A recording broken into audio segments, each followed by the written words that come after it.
السلام علیکم ورحمۃ اللہ وبرکاتہ۔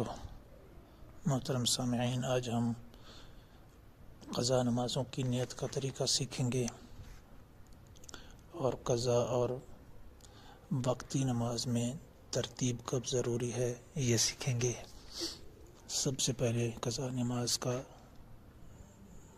نیت کیسے کریں گے؟ کسی بھی نماز کو اگر قضا کر رہا ہے، سب سے پہلے یہ جان لیں کہ قضا صرف فرضوں اور وتر کی ہوتی ہے۔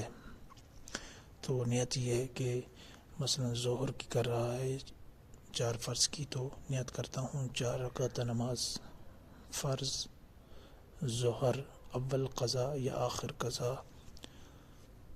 اللہ اکبر۔ عشاء کی کر رہا ہو تو نیت کرتا ہوں 4 رکعت نماز فرض عشاء اول قضا، اللہ اکبر، یا اول قضا کے بجائے آخر قضا کہے۔ اس کا مطلب یہ ہوتا ہے کہ یعنی ظہر کی 4 رکعت نماز فرض پڑھ رہا ہوں جو سب سے پہلے مجھ سے رہ گئے، آخر قضا میں جو سب سے آخر میں مجھ سے رہ گئی۔ تو ہر نماز میں جس کی بھی نیت کر رہا ہو اول قضا یا آخر قضا کہے، اس نماز کا نام بھی لے۔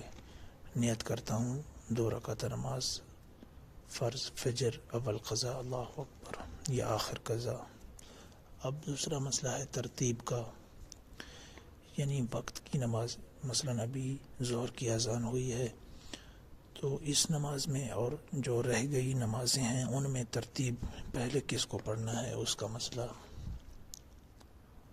وہ یہ ہے کہ کسی شخص کی اگر 5 نمازیں یا اس سے کم رہتی ہوں تو پہلے ان 5 نمازوں کو 4 نمازوں کو کی قضا جلدی جلدی کر لے، پھر اس کے بعد اس ظہر کی نماز کو پڑھ لے، بشرطے کہ وقت نہ نکل رہا ہو۔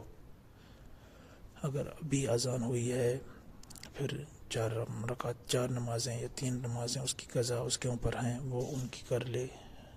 ضروری نہیں کہ ظہر کی ہوں، کوئی بھی نماز فجر کی یا عشاء کی یا کوئی بھی ہوں، 4 نمازیں 5 نمازیں رہتی ہوں تو پہلے ان کی قضا کرے گا، پھر اس ظہر کی نماز کو پڑھے گا، وقتی نماز کو، بشرطے کہ وقت نہ نکل رہا ہو اس نماز کا۔ اگر وقت کم ہو پھر بے شک قضا نہ پڑھے بلکہ وقت کی نماز کو پڑھ لے۔ یہ تب ہے کہ جب 5 یا اس سے کم نمازیں انسان کے اوپر قضا ہوں۔ اگر 5 نمازوں سے زیادہ رہ جائیں، زیادہ کسی کی قضا رہتی ہیں کسی کے اوپر، تو پھر وہ وقت کی نماز پڑھے یا قضا نمازوں کو پہلے پڑھے، یہ اس کے اوپر ہے، اس میں پھر ترتیب نہیں ہے۔ جزاکم اللہ۔